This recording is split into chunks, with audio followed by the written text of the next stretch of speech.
I'm standing here today in High Park. This majestic green space anchors the West Toronto community by the same name. Spring has finally sprung, and listings across the Toronto Real Estate Board are multiplying like the capybaras here in the High Park Zoo.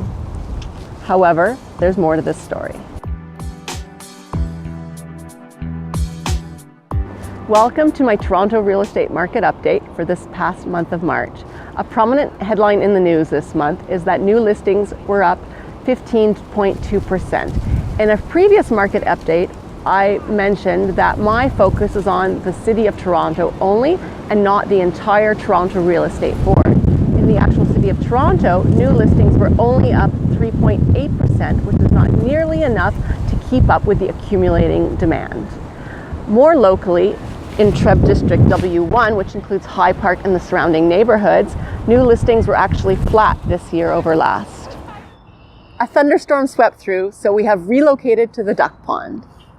With demand so high and supply so low, does this mean that the average selling prices are up like 1,000% everywhere? No, not exactly. In W1, the average selling prices were up less than 5% compared to 33% across the GTA.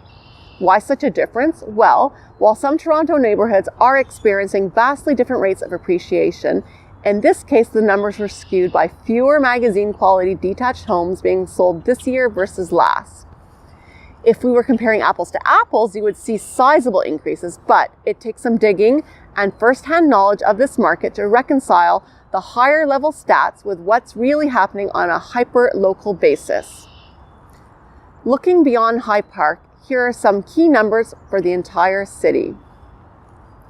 The average sale price for detached homes this March was $1,561,000, which is a 32.8% increase over last year.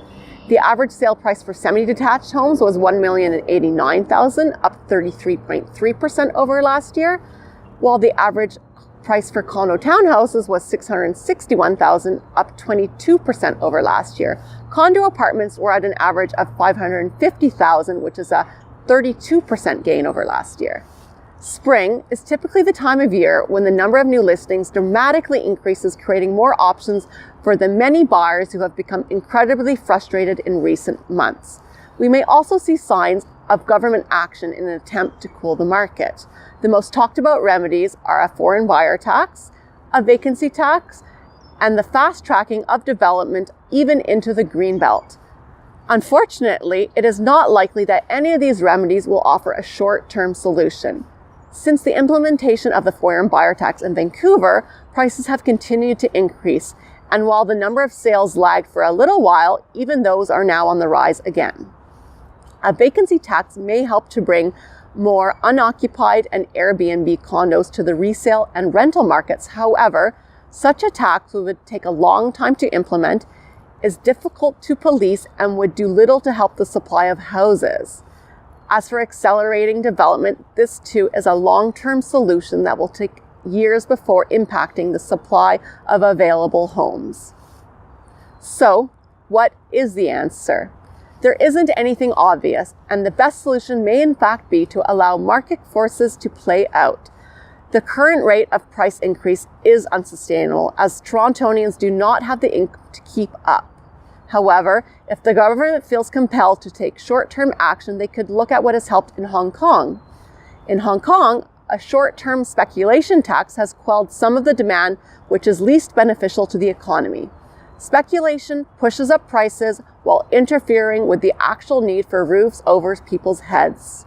Whether the government takes action or not, I do not foresee a drastic shift in the market in the short term. So, if you are thinking of selling, now is certainly a great time.